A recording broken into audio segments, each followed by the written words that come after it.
So these are my very preliminary thoughts about the economic security versus personal freedom topic. And what I'm struck by is it seems to me as though you've got a pretty big and easily defended bulwark on the negative, the idea that if you're economically insecure, if you don't have enough food to eat, if you don't have a safe place to sleep at night, that enjoyment of your personal freedom can be pretty academic. But there are some creative approaches I think you can take on the affirmative, and I want to spend the bulk of my time there. But to begin with, before I completely turn away from the negative, there's a book that I think you ought to get your hands on, and the book is by Jacob Hacker, and it's called The Great Risk Shift.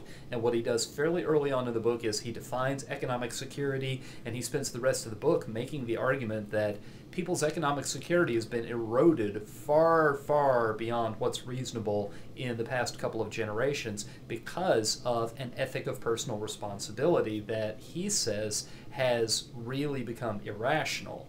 And so it's going to be a lot like the No Contest book from a couple of years ago. It's almost being negative in a box. And he originally published the book in 2006, and I believe a 2008 edition is out. So if I were you, I'd get my hands on that, because I think you'll find a fairly detailed and in-depth development of a lot of the directions that you can go on the negative. Now, in the affirmative, I got to thinking about it, and I have, sort of in a preliminary fashion, a few ideas for ways that you can kind of come at the topic. First of all, for your value, I think it just makes sense to say that your value is liberty, and that liberty is essential to really experiencing life, and liberty is essential to the maximizing or to obtaining any other values, because what you're forced to do, whatever you're coerced into doing, that's stripped of value. And obviously you'll get more in depth into that, but it seems to me like the first choice, what are you going to start off with as your top level value premise, that's the one that makes the most sense. Now, a couple of things as far as examples, as far as arguments for your contentions. I got to thinking about the controversy around the free downloading of music, and I think that you can draw a historic analogy. A lot of people talking about music and how the music industry has gone after people who will get free copies of songs.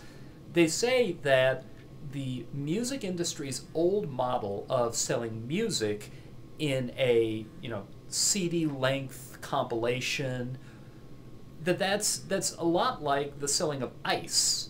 Back before everyone had a refrigerator in their home, the Iceman would go through the streets with his ice wagon, and when refrigerators came on the scene, the poor Iceman was out of business, couldn't make a living anymore. And a lot of people will say that the music industry is trying to make like the Iceman. The music industry is trying to force people to use its business model, even though its business model is now obsolete.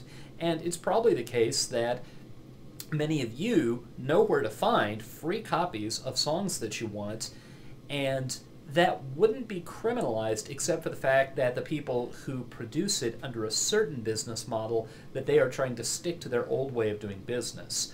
There are a lot of bands that have actually turned to doing it differently, and they make their money now. They just accept it that their model for making money is going to be touring. They're going to be a touring act. Let's see, Radiohead a few years back released an entire album and said, pay what you think it's worth. And so I think maybe you could make the argument that trying to maintain artificial market relationships, trying to maintain the past, trying to maintain that which is obsolete, because giving up what's obsolete may mean that certain people don't have economic security anymore, that's an illustration. And I think you could even generalize beyond that and say that there are a lot of industries that are being put in question because of changes in technology and changes in the internet, computers, smartphones, and so forth. You may be able to think of other examples as well. And you could say the general principle that when your basis for economic security has gone away, artificially maintaining it is in some way fundamentally unjust, and you have history on your side, that when it comes time to move on and to abandon the way that you've made your living in the past, I'm sorry, you have to. You don't get to cling to what was safe and secure just because you don't know what your next job is going to be. People are not required to go on buying ice from the Iceman just to keep the Iceman, to make sure the Iceman has some income if they have a refrigerator in their kitchen. So that's an approach. A second approach that I had in mind was the Amish. Now, the Amish, they do not pay into Social Security. They opt out, and it's legal for them to do so, although it took a little doing 100 years or so back for them to negotiate the arrangement where they could opt out of Social Security. Well, that wouldn't have been 100 years ago because Social Security didn't exist till the 30s. What I think I'm thinking about is all the work that they put into opting out of sending their kids to public school. But there are a lot of those kind of collective enterprises that everybody in the community is expected to contribute to, and the Amish don't, because their reading of the Bible of don't be unequally yoked with believers, with unbelievers, that's the reason that they will not be hooked into the electrical grid.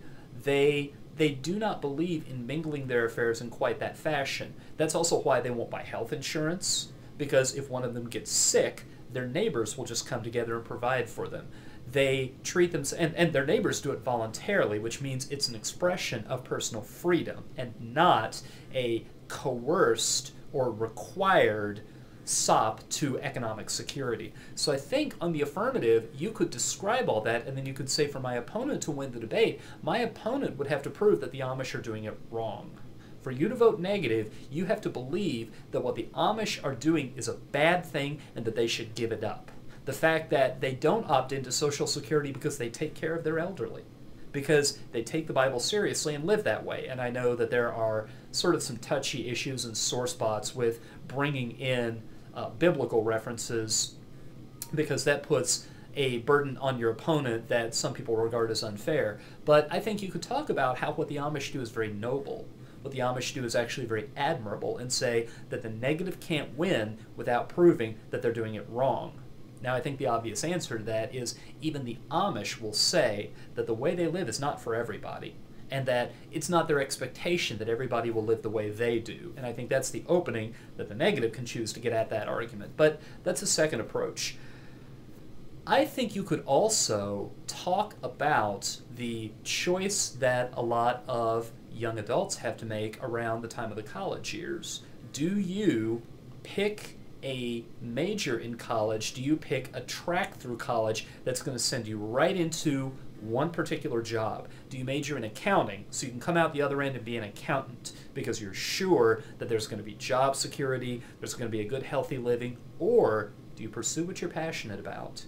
And if you get into some of the career counseling literature, I think that you could find that people who do choose a career based only on its earnings potential, people who do go to law school because their parents thought it was a good idea because they'd make a lot of money, that they wind up later on in life very bitter, very dissatisfied with broken marriages and so forth.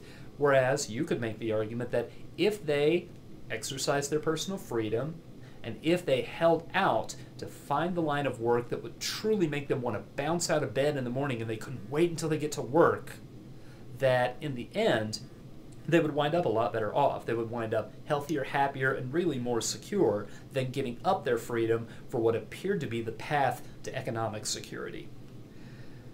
I also think you could get into some of the literature. It's a few years old, but there was a pretty healthy controversy in the sort of last years of the Bush administration over privatizing Social Security and turning Social Security into personal accounts. And if you dug out some of the authors who argued in favor of that, you might find that they made some of your arguments for you. That economic security is a good thing, but far more important is that you own your own money and that you get to make the choices where that money goes. And then the last thing, I found a couple of references and kind of rummaging around and looking at definitions of terms to farm subsidies, and that farmers have accepted financial support from the government, but in return, the government has forced them to do some things that have really made it more difficult to have a viable operating farm. So if you were to dig into that, you could probably get some illustrations that would help your side of the topic. I meant to mention this at the beginning as far as sort of topic analysis, but I'll throw it in here.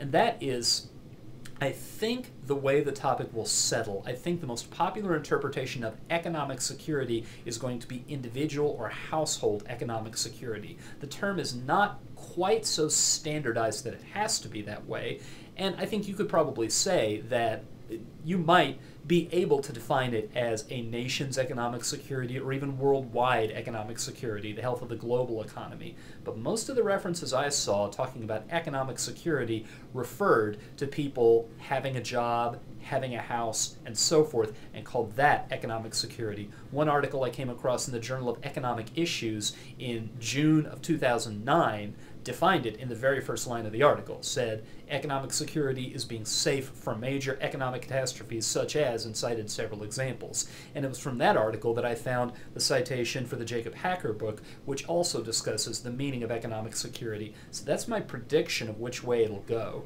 And I think if you're prepared to debate that, then you're probably best situated for most of what you're going to discover when you get in and start having some rounds. So those are my preliminary thoughts, and I do plan to be back as more things occur to me with more suggestions, but I'm hoping that's enough to get you started.